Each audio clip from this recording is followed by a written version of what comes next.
Good evening, my friend, and welcome to Heat Race number 2 for the XCAL Racing St. Jude Children's Research Hospital 150. My name is PDJ Zeller, the voice of XCAL Racing, and you are listening to Telesign TV. It's always Tanner Kalin doing the excellent work at Telesign as we get ready for the second of 4 heat races. The first heat race was won by Octavio Rondoletto. He led wire to wire, although it was Kyle Streichars who finished second, who ran second wire to wire, and really gave him some fits there at the end, but Rondoletto was able to come away victorious. He took the first heat race. And before we get into some more details about this race, a couple things. Thing number one, this is a great introduction to this, but thing number one, Paul Coleman Jr. is going to be the in-car reporter tonight. Normally he's in the booth side with me being my color commentator. Tonight he will be the in-car reporter, as he does like running these restrictor plate races, so we'll have a different perspective from Paul. The other big thing, this is the biggest thing about the weekend. As you may have noted, this is the St. Jude Children's Research Hospital 150. Go to the link in the description right now on the stream, and you can donate any little dollar you can give. If you just have $1 to give the dollar. We've raised $415 so far, and we're hoping to hit at least $500. We have a different set of goals for different marks hit, but we're hoping to hit 500 today. So if you have any money you can give, please click that stream. It's for a great cause. We would be so happy if you could help out. As qualifying winds down here, I'm going to pull in our in-car reporter real quick, Paul Coleman Jr. And Paul, qualifying's not over yet, but it does look like you're probably going to be starting 30th on the field. So, Paul, tell me, what's the game plan here today? Yeah, game plan here is, again, kind of start in the back and just kind of work my way up, drive through. I expect I wasn't really quick enough to be in the top 5 or 6, so I really didn't want to start mid-pack. I have a feeling there might be a couple of little incidents in the beginning there, so just going to kind of start in the back, bide my time for a couple laps. I know this is a 35-lap race, but, you know, we'll make our way up there by about lap 20 or so, close in on them, get that top. The goal's top 5, right? We don't need to win it, we just need to finish 5th. Yep, top 10 transfer, Paul, and looking at this field, that honestly, top 10 out of looks like we're going to have 35 start. That seems like a tall task, but on the other side of the quarter, Paul, there's going to be some wrecks, and wrecks here are typically pretty big, so keeping your car clean, as we saw just 12 cars finish on the lead lap in the first heat race, could really play a big factor. Absolutely, and that's a big thing. I want to, with 15 laps to go, as we're girding right here, with 15 laps to go, I want to have a car in one piece, and be able to hit it by, and like I said, top 10, top 5, whatever kind of thing. I'm definitely not out here trying to win tonight. All right. Well, thank you, Paul, so much for your time. I'm sure we'll be talking to you if we get some cautions in this one. We're going to take you down for the starting grid now. Starting on pole position, that is position number 1, is public enemy number 1, the man of the hour, Luke Turpin in the 454 car. In second, in the number 14, will be Austin Gee. In third, in the number 99, will be Tyler McRae. In fourth, in the number 60, will be Sean English. In fifth, in the number 12, will be Jordan Babinger. In sixth, in the 114, James Seawright. Seventh, in the 28, Stephen Rex. 8th in the 74 will be Rafael Sempruch. 9th in the 42 will be Noah Carpenter. 10th in the 062 will be Johnny B. 11th in the 37th will be Arthur Hendren. 12th in the number 48 will be Bo Bethser, as I believe that's how he wants me to pronounce his name, Bethser. I hope I got it right that time. 13th is the 21 of Richard A. Sanchez. 14th is the 4 of Brad Glogli. 15th is the 24 of Jeremy Leto. 16th is the 126 of John Friley. 17th is the 84 of Ryan Soper. 18th is the 20 of Jose Gaudino. 19th is the 16 of Diego Romero Ruiz, and 20th is the 91 of Brandon Davis. 21st is the 29 of Simon Chapman. 22nd is the 52 of Marty Zakala. 23rd is the 30 of Al Davis. 24th is Rich Hill in the 26th. 25th is the 020 of Simon Spriggs. 26th is the 5 of Derek Colson. 27th is the 82 of Alex Gangler. 28th is the 17 of Jay DeBuke. 29th is the 699 of Matthew Bear. And 30th is Paul Coleman Jr. 31st is going to be Callie Robertson. 32nd will be Kenny Tripp. 33rd, Diego Roldan. And rounding out our field in 34th will be Clemente Jaramillo.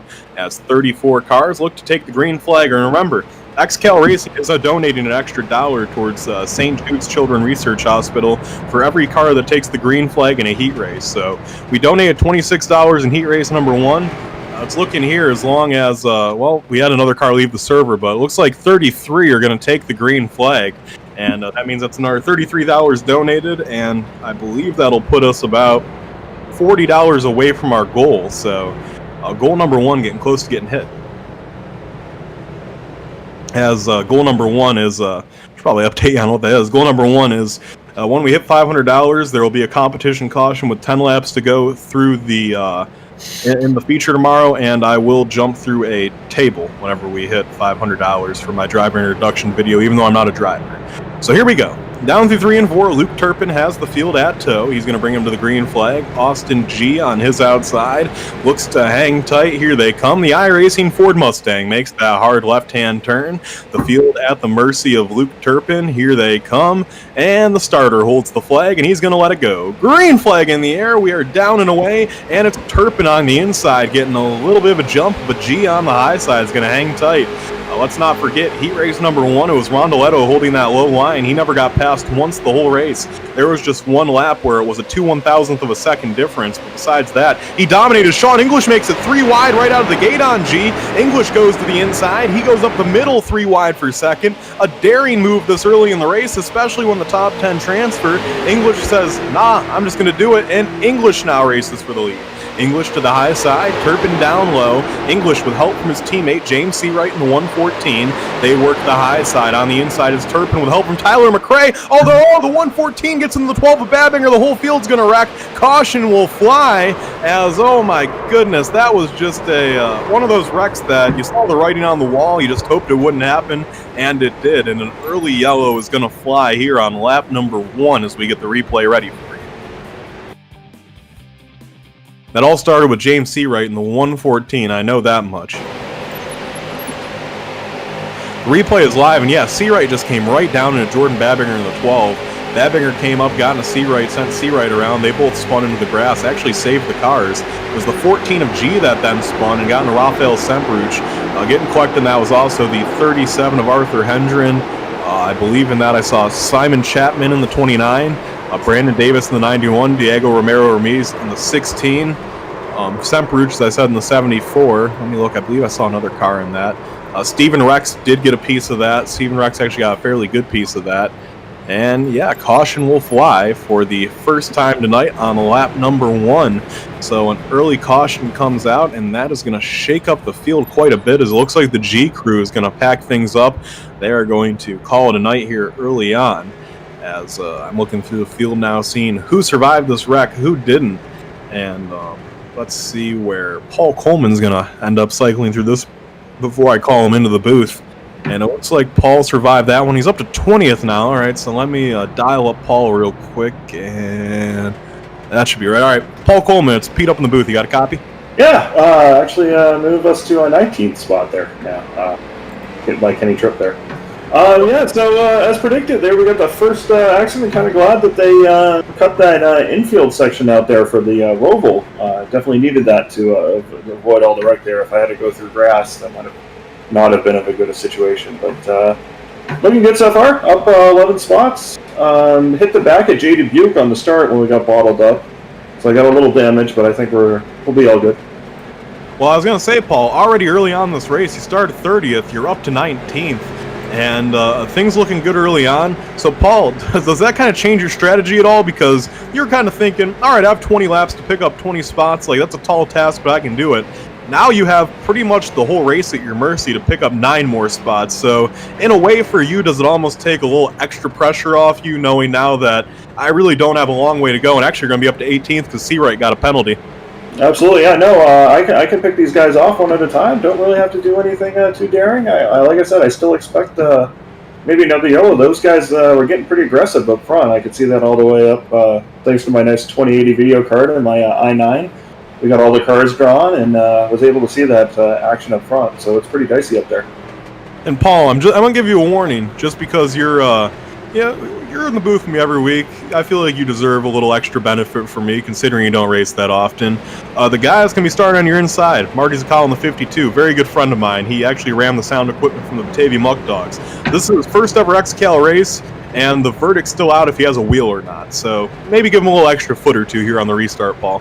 I appreciate that advice. Thank you. I can see that he's a little twitchy there. So I do wish him the best of luck, though. Maybe give him some advice, kind of follow me up to the front. I think that'd be good. There. He's a good kid, Paul. Well, thank you for joining us. We'll let you focus on getting this thing restarted. That was Paul Coleman in the 66 car, your in-car reporter. As the lights on the pace car do go off, Luke Turpin will bring the field to the green. Here's your updated top 10. Turpin's in the lead, English second, Tyler McRae third, fourth Noah Carpenter, fifth Rafael Sempruch, sixth Johnny B, seventh Richard Sanchez, eighth Arthur Hendren, ninth Ryan Soper, and 10th Jordan Babinger. Your first five out are Diego Romero Ruiz, Brad Gologly, John Frilly, Braden Davis, and Simon Sragis. Here they come down through 3 and 4. It's that 454 of Luke Turpin holding the low side. We still have 27 cars in the lead lap battling for a transfer spot. The pace car pulls off. Turpin down low. English up high. English is aggressive on the go usually. Let's see what happens here. And the green flag's in the air. They're down and away, and it's Luke Turpin getting the jump there. Turpin inches ahead. Now it's Tyler McRae on the inside of the 60 car. McRae trying to make the move for second. And McRae in that 99 car will draw right up to the bumper of Turpin. McRae is up to second. English will now battle for third with Sempruch. Sempruch on that low side trying to make some sort of move happen. That outside line did not go at all. Noah Carpenter actually dropped like a rock, and that's left Sean English with no help, as now English is going to have to fight for fourth with Richard Sanchez. And Sean English continues to ride that high side. I think he might just be trying to find a place to fall in down low.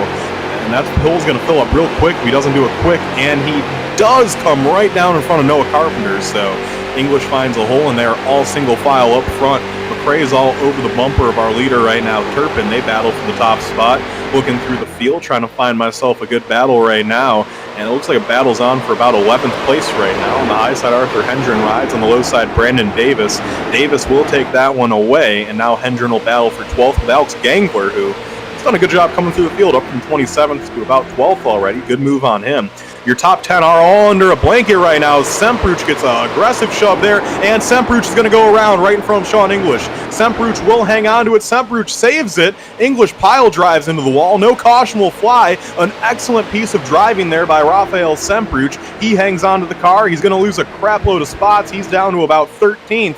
But no worse for wear as now our own Paul Coleman goes around, and Paul Coleman up to 13th now, as they wreck behind Coleman. The 14 of Seawright goes around, a few others. Let's see if that brings out the caution. It will not. There's cars flipped over in turns 1 and 2. But we're going to see what happens here. Now they wreck coming into that.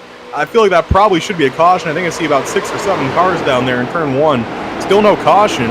Caution will not fly. So no caution. As there was a little bit of a big wreck there, but it looks like they got it all cleaned up before the leaders came around, and I think that was the idea. So, update on how things are going for our transfer spots, because that has changed aggressively here over the last few moments. Up front, you have Luke Turpin and Tyler McRae in their own zip code right now. No one else near McRae and Turpin, and now Turpin is going to go to the high side. McRae goes down low. McRae drives underneath Luke Turpin. Behind them is going to be Noah Carpenter and about 4 other cars. So McRae takes the top spot, Turpin back to second, and now Carpenter draws right up to the bumper of Turpin.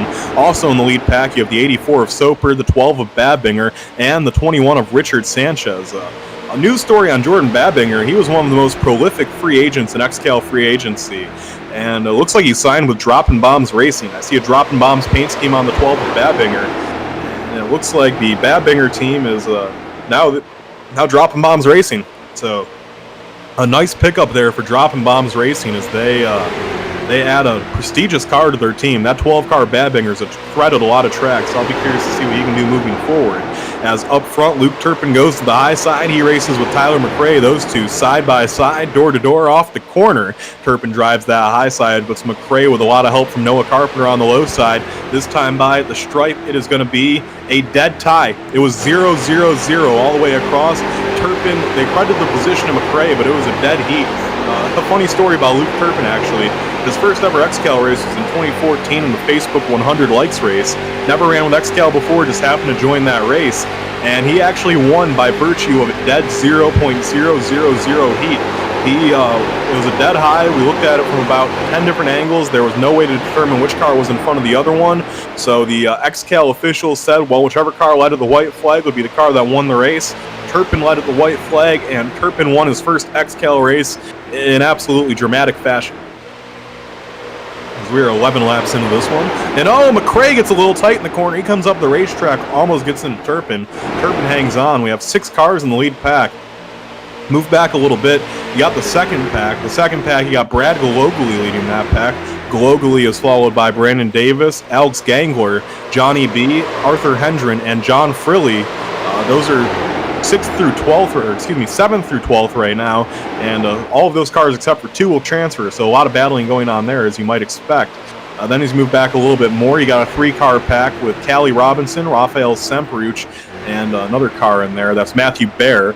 And then behind them is Paul Coleman in his own zip code right now. So the transfer spot has simmered down a little bit. You might need a caution to get that back going. Up front, though, the battle for the lead has started to heat up as we got about 6 cars under a blanket right now dueling for the top spot. It is Tyler McRae on that low side doing a good job right now, holding off the field.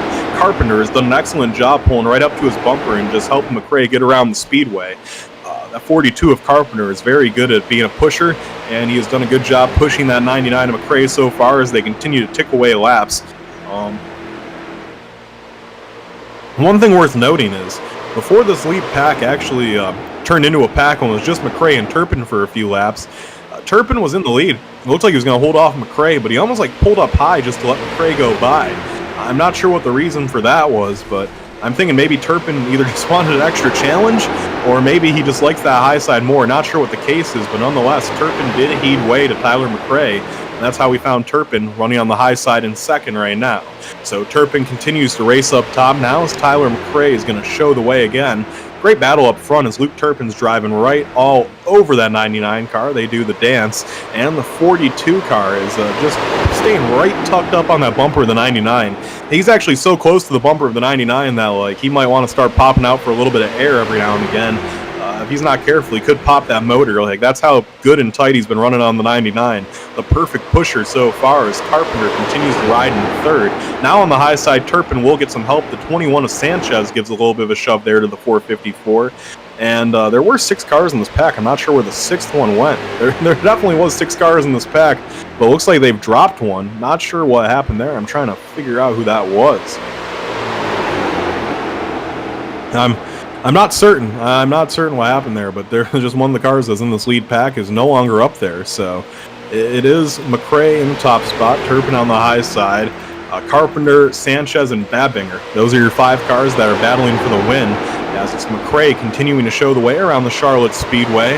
What that does is it moves Brad Glogally up to 6th. 7th is Brandon Davis. Oh, it's Ryan Soper. Ryan Soper had some sort of an issue. Not sure what happened to Soper, but he's no longer with these leaders. So 8th is Gangler, 9th is Hendren, and 10th is Frilly. With your first car out, it's going to be Johnny B, as Johnny B is racing hard with Frilly right now for that last transfer spot, as you see the 062 run on the high side of Frilly. We'll keep an eye on that, as that is very important position right now. And then shortly behind those guys, you have the 2-car pack of Rafael Semperuch and Matthew Baer. In 12th and 13th, they just are looking for a caution right now, as is pretty much the rest of the pack. Our in-car reporter, Paul Coleman, runs 50. Up front, the battle for the lead hasn't changed a whole lot. McRae, it's going to be hard to get around him with how well that 42 has helped him. When I say the 42 of Carpenter has been the perfect teammate, even though he's not a drop and bomb car, he's done all he can to keep that 99 out front. He has just stayed tucked right up on his bumper, give him a good push, and what the 42 has done is essentially made it impossible for that high side to clear the 99. So anytime they get a good run and they're about to clear Tyler, that 42 just pushes them ahead just enough. And that really has been the difference. Although that time by, Turpin did get a really good run off the corner. Let's see how it goes off of 4. Here they come off turn 4. Turpin with a lot of momentum as they come towards the start-finish line. This time by the stripe, it's going to be McRae, but Turpin has all the momentum in the world. Sanchez gives him a shove, but by the time they get down to turn 1, just too little too late. And actually the 99 gets tight. He sends Turpin up the racetrack, and that will lose all the ground Turpin had worked so hard to gain. Halfway down, halfway to go in this one as we get closer and closer to the finish in this race. Turpin still getting help on the high side from Sanchez, and Babinger's kind of the wild card here up front. That 12 car is just biding his time, waiting to see which line is going. Probably helping the low line because he is teammates with Tyler McRae. Probably would like to see the 99 car win if he couldn't. Keep an eye, though, on that 12 of Babinger. Before this one's all said and done, I think you will see the 12 car in one of those top couple spots making a move for the position. Don't expect to see him just ride. He is every bit as good as Tyler McRae and Luke Turpin are. Tyler McRae, Luke Turpin, obviously two of the best drivers in the league. And honestly, you could even say that about Noah Carpenter lately. Carpenter's been running really good in XCAL. Babinger, though, he's right up there with those three guys. This is kind of like a battle of the Titans up front. And then you got Richard Sanchez, who I do not know a whole lot about. He's someone that hasn't ran with us yet, but an early good statement for Sanchez is an XCAL career by running up front with these other four drivers right now, because these aren't an easy four drivers to run up front with. Keeping our eye on that second pack, Brad Galogly and Brandon Davis continue to race for 6th. It's Galogly showing the way around. Then you have Ganglers in 8th. Up to 9th now is Johnny B. 10th is John Frilly. And now just sitting outside of a transfer spot is Arthur Hendren in the 37 car. Looking at the second pack, it looks like they haven't really made up a ton of ground. They're still about 2.5 seconds behind as Semperuch and Matthew Baer and Callie Robertson look to make some sort of move, but just nothing going on there yet. Paul Coleman runs alone in 15th. He's actually starting to get caught by the second pack of Bo Bethcher and Diego Roldan, along with James Seawright and Marty Zakala. So we'll see if Paul can get a break there, as the battle for the lead is starting to really heat up now. Turpin on the high side runs right next to McRae, and McRae gets tight off the corner. Turpin gets all the run in the world down the backstretch. Will this be enough to clear him? Will this be the lap? They head down into turn number 3, and no, it will not. Turpin only got about half a car length. They run down in 3 and 4, and it's that 42 car, I'm telling you, make the difference. Noah Carpenter has done such a good job pushing that 99 so far. Tyler McRae, if he ends up winning this heat race somehow, he is going to have to go down to the 42's pit stall and give that kid a cheeseburger or something, because he deserves it. He has definitely been the reason that the 99 car has been able to sustain this lead so far. And credit to McRae, too. McRae's done a very good job holding that bottom line. He hasn't let anyone get underneath him. He's done a good job keeping his momentum high enough through the corner that it's not just a free run for Turpin. That 42 car, though, he has been the difference. They go at it for the top spot. And really nothing's changed. Same cars on the bottom, same cars on that high side. It's funny, when I look back at the second pack to see if anything new has happened. It's still great racing, but the cars haven't changed. They're still in the same spots, running about the same spot on the racetrack. So kind of a dull moment in this race, you could say, right now, as things calm down for a moment. Oh, here we go. Brad Galogly's going to go around. Brad Galogly wrecks. Johnny B's involved. The 82 of Gangler's involved. That should be a caution, as a big wreck takes out a lot of the second pack. Johnny B gets the car off the track. Gangler, I'm not sure what happened there. Gangler is still on the racetrack, and I'm not sure what happened there. No caution is going to fly, so Gangler is going to lose a bunch of spots. Johnny B wrecked. Brad Galogly also wrecked. Brandon Davis, it looks like he was able to hang on to it. We're going to get an update this time by the stripe and see what happens. The race up front is fantastic. I'm sorry to take away attention from this battle up front, but that was a pretty important wreck. 6th is now John Frilly. 7th, Brandon Davis. 8th, Rafael Semperuch. 9th is going to be Alex Gangler, although he's losing spots by the second. He throws a block now on Matthew Baer. That slows that whole pack down. So Baer is now in 10th. 11th is Callie Robertson. Arthur Hendren got a piece of that. He's in 12th, still hanging in there. And then Paul Coleman. I'm not sure what happened to Paul. Paul must have had some sort of issue. But Paul's running back in 18th. So we will see what happens here. Back up front, though, the battle for the lead is as tight as ever. McRae on the low side, the 454 of Turpin rides right on his quarter panel. These last few times by the stripe, it has been, a matter of a thousandth of a second to see who has gotten the position. It has been fantastic so far. Here we go. Turpin on the high side. Now it looks like that 12 of Babinger's moved up. No! The 42 gets into Turpin, and Turpin's going to go around. Can he hang on to it? He will not. Turpin will spin. That will not be enough to warrant the caution, and that is going to make it just a 2-car race up front between McRae and Sanchez. So McRae and Sanchez sit by themselves as Carpenter got into Turpin. He sent Turpin around, so Turpin's going to lose a mess of spots. Turpin's actually just going to park the car. He's going to call it a day. Babinger still in 4th after being involved in that one, and transfer spots becoming a thing of beauty here, because everyone's going to get them as all these wrecks keep happening. Up front, though, it's going to be McRae versus Sanchez with 10 laps to go. About a second behind him is Carpenter, but he has no help. And then the nearest pack is about 10 seconds behind the leader. That probably isn't enough time for them to catch up to him. So we're going to see what the updated running positions are this time by, but that's more transfer spots for some of those guys in the back. McRae continues to lead this race, and he is just going to hope that Richard Sanchez runs happy on his bumper. As I knew that race for the lead was getting a little bit too exciting. Something was bound to happen eventually, but an unfortunate break for some of our front runners there as they got collected in that one. What that does is it moves Arthur Hendren up to 10th. And yeah, Hendren's up to 10th. Now caution will fly. Caution's out on the speedway, as we had a long green flag run there, but John Frilly wrecked down the backstretch. He was running in 5th. And when it rains, it pours. All the leaders have been wrecking these last few laps, so we will get that replay up for you momentarily as I try to figure out what happened.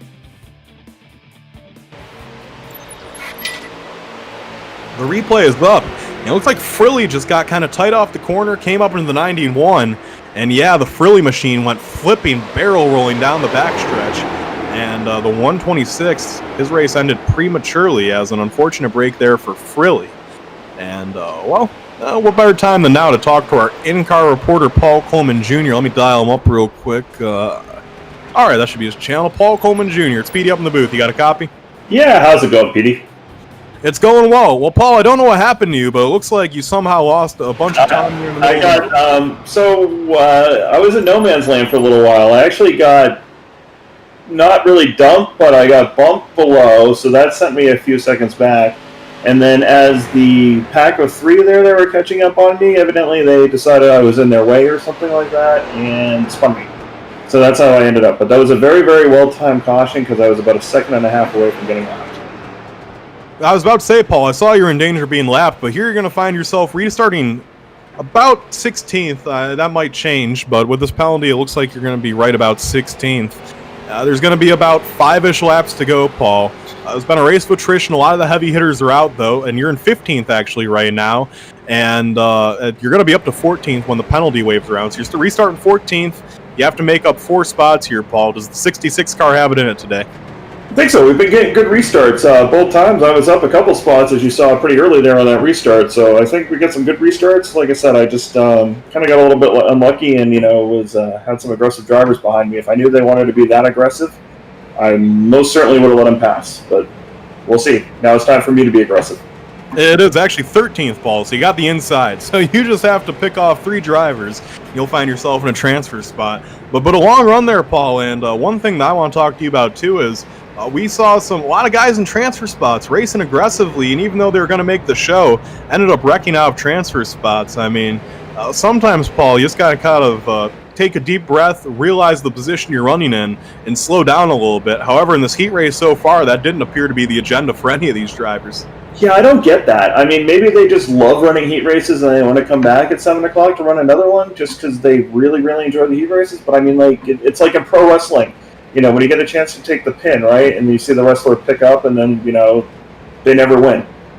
Same idea here. If you get the transfer, take it and move on to tomorrow night. That's the big goal. All right, Paul. Well, best of luck to you. I'll let you focus in. You're going to have 5 laps to pick up, this time by the stripe. 2 spots. You're restarting 12th. So you have 5 laps to pick up 2 spots. Best of luck, Paul. Go get them. Fantastic. Thank you so much. All right, and with that, we are going to take a 30-second timeout for station identification. Do not go anywhere. We'll be right back with the St. Jude's Children's Research Hospital 150 heat race number 2 in a moment.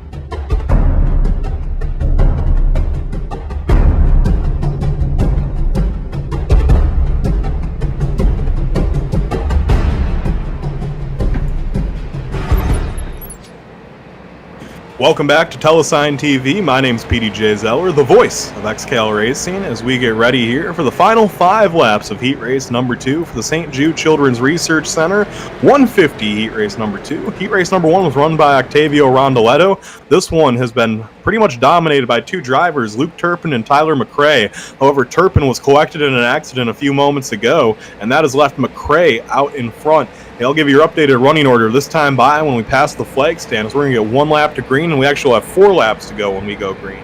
All right, running in first will be Tyler McRae, second Richard Sanchez, third Noah Carpenter, fourth Jordan Babinger, fifth Rafael Sempruch, sixth Callie Robertson, seventh Matthew Bear, eighth Arthur Hendren, ninth Bo Betcher, 10th will be James Seawright. Your first 5 cars out. Actually, I'll just give you all the cars in the lead lap. 11th is Simon Spriggs. 12th is going to be Paul Coleman Jr., our in-car reporter. 13th is Luke Turpin. 14th is Diego Roldan. 15th is Brandon Davis. 16th is Jay DeBuke. And 17th is Alex Gangler. Those are all the cars in the lead lap. 17 cars going for 10 spots. Should be a doozy. They head down by backstretch, headed by Tyler McRae. And for McRae, he just needs to run 4 good laps down there on the low side, and it's going to be hard to take this one away from him. His biggest issue, however, is that his teammate, the 12 car, restarts in 4th on the high side. He will have competition on the low side from Noah Carpenter. Don't forget, Carpenter is the guy that's pushed him around the racetrack all day long and done a fine job of it. I'll be curious to see if Carpenter finally does step out from behind that 99 and makes the move, or will he be content to push the 99 into victory lane? We're about to find out. We come off of corner number 4. The iRacing Ford Mustang is going to make that hard left-hand turn, and that'll leave the field at the mercy of Tyler McRae. They come down to the flag stand. The starter holds the flag, and he lets it go. Green flag in the air, we're down and away, and McRae with a nice jump on the low side. He actually kind of blew the doors off the 21 of Sanchez there, and now the 12 car makes a daring move to pull down in front of Rafael Semperuch. So the 12's on the low side, that leaves Sanchez all by himself on the high side. Here we go, Carpenter works right up to the bumper of the 99 of McRae. Does he jump to the high side right away, or does he wait until the white flag? Here they come around down the backstretch. The 42 is content to run in line behind the 99. He has to be careful, though, because if he lets the 21 get back to his outside, he won't have much of a chance to make a move on McRae. They go down into 3 and 4. The 42 has the run on the back of the 99. The 21 of Sanchez is trying to fight back up top. 42 gives a good push to McRae, and now that 21 has started to lose touch a little bit as Babinger races him aggressively for 3rd. Here they come, 3 laps to go that time by the flag stand. Still Tyler McRae in the 99 car showing the way. McRae showing the way around the racetrack. That 42 of Carpenter just happy to ride in his tire tracks for now, but you know eventually that kid in the 42 is going to make his move. They come down the backstretch. The only car on the high side is the 21 of Sanchez. Sanchez hangs tough up top, but nothing doing up there right now. As McRae gets a little loose in the corner, that could open up the door for Carpenter. Carpenter now runs right on the bumper of McRae. Does he make the move coming to the popsicle sticks? Popsicle sticks in the air, 2 laps to go, and Noah Carpenter is bearing down on Tyler McRae. 2 more laps to go as they come through the corners. It's that 21 car now on the high side making his run for glory. He comes back at the 99, and what he has done is he has pretty much trapped Carpenter on the low side. Carpenter needs that 21 car to go away if he's going to be able to make a move. The 21 fights back. And where did he come from? Luke Turpin up to 5th. Luke Turpin on the high side with a power move out of nowhere. Turpin's trying to make his mark on this race. Here they come. White flag in the air. 1 more lap to go. And the 454 car from 13th on the restart to 4th with the white flag. It's the 21 car of Sanchez on the high side, fighting back with McRae. They come to the corner. McRae gets tight. He comes up on the 21. The 42 gets under the 99. They're 3 wide. The 21's into the wall. Turpin up the middle. Carpenter goes to the lead. Does the 42 of anything for the 454? They race side by side down into turn number 3. Turpin on the high side. Carpenter on the low side. This is going to be a photo finish. Get the cameras out. They come off of turn number 4. Are dead heat coming back to the line. The 42 down low, the 454 on top. It is, I think, Luke Turpin by about a bumper. I am not sure. That was awfully close. I think Luke Turpin may have got him. Turpin did get him by 22 1/1000ths of a second. It was Turpin by the closest of margins. And how did he pass all those cars? He restarted with 4 laps to go 13th, and he won the race. Only Luke Turpin, folks. Luke Turpin wins heat race number 2, and we will have a chance to talk with him in just a moment, as I'm going to gather my breath and get ready for an interview with Luke.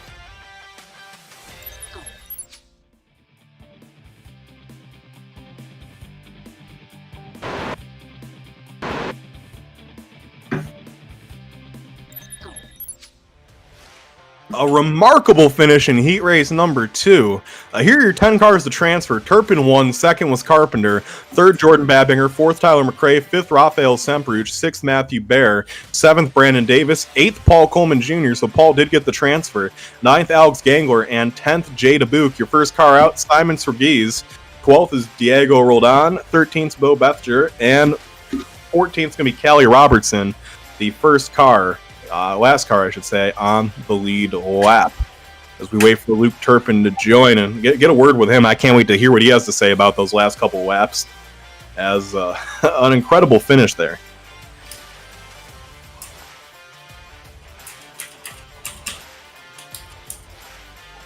We actually have Luke Turpin's pretty new with our interview system, and he had to download the whole software to do our interviews, so it might take him a moment to join. I think it's still getting acclimated to everything we do on here, as a good run all in all. But as long as we're waiting for him, might as well talk to Paul for a second. Paul, got you out of the car here down on pit road, and all in all, Paul, a good run. Managed to finish 8th. How'd that restart go from your perspective? Not very good.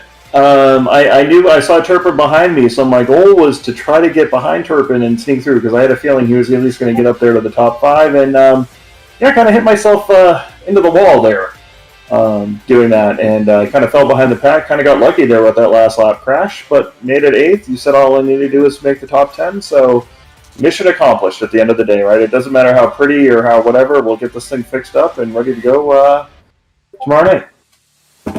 All right, Paul, well, glad to see you transferred, as we're just waiting for Luke to get down here in victory lane. He's taking the long drive around the racetrack.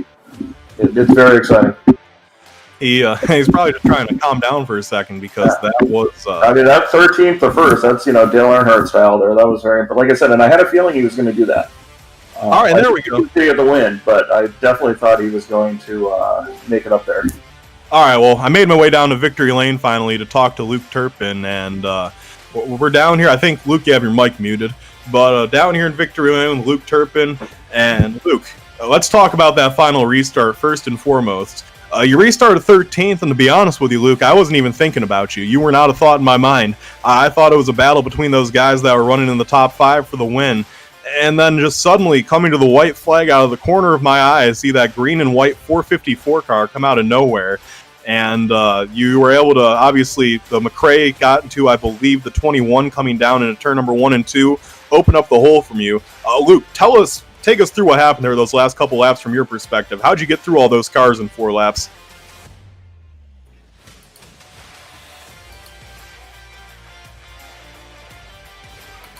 Luke, you got a copy?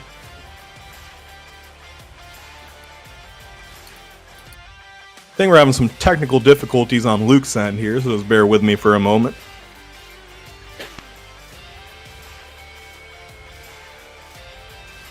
Ah, we got a light now. I don't hear anything, though.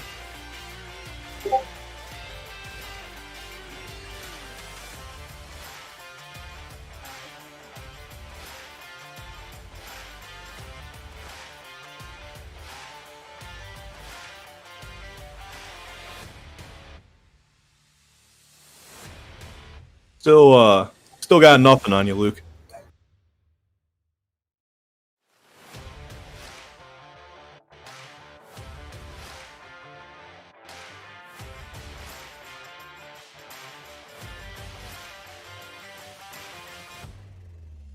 Oh, I do want to apologize as well. I've been saying all night long that the top 10 transfer, I was mistaken about that. Only the top 5 transfer.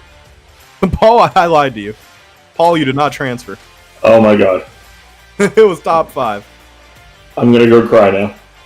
So I apologize to anyone who I might have confused that thought they transferred. It was only the top 5. So that's a tough break for Paul especially, because I had him all hyped up in here. Sometimes the top... Yes, we got Luke. All right, so thank goodness we got Luke down here in victory lane. And Luke, once again, man, just how did you make your way from 13th to 1st in 4 laps? That was crazy there at the end.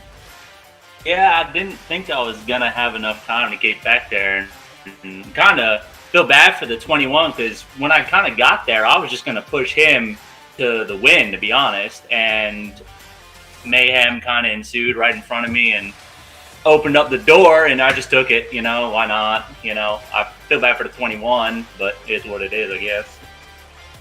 Luke, coming off turn number 4, it was really tight between you and the 42. Coming off the corner, did you know you have the run to beat him back to the stripe? Honestly, I felt good. I know that lane's better, so that's the preferred lane. That's actually the reason I went up there early in the race. I basically gave the bottom to who, but get the bottom of somebody, and then I was just going to run that whole top, just keeping them there, and then knowing that it was going to pay off in the long run.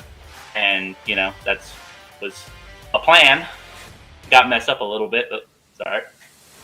All right, Luke. Well, before I let you go celebrate a good heat race victory with your team, who do you got to thank? Any sponsors, crew, and team you'd like to give a shout out to? I just want to thank XCAL more than anything else. They put on a great event. It's been a long time. I've been running with these guys, and Aaron puts on a great race.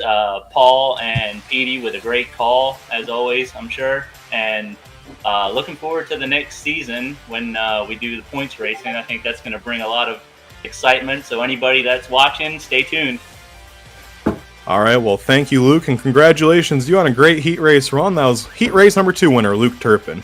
That'll wrap things up here in the booth. On behalf of myself, PDJ Zeller, the voice of XCAL Racing, Paul Coleman Jr., the man who thought he transferred but did not, Tanner Kalin and everyone at Telesign TV, who is always doing an excellent job, and Aaron Hillbush and everyone at XCAL Racing. Don't go anywhere. We'll be back in about an hour for heat race number 3. Stay tuned.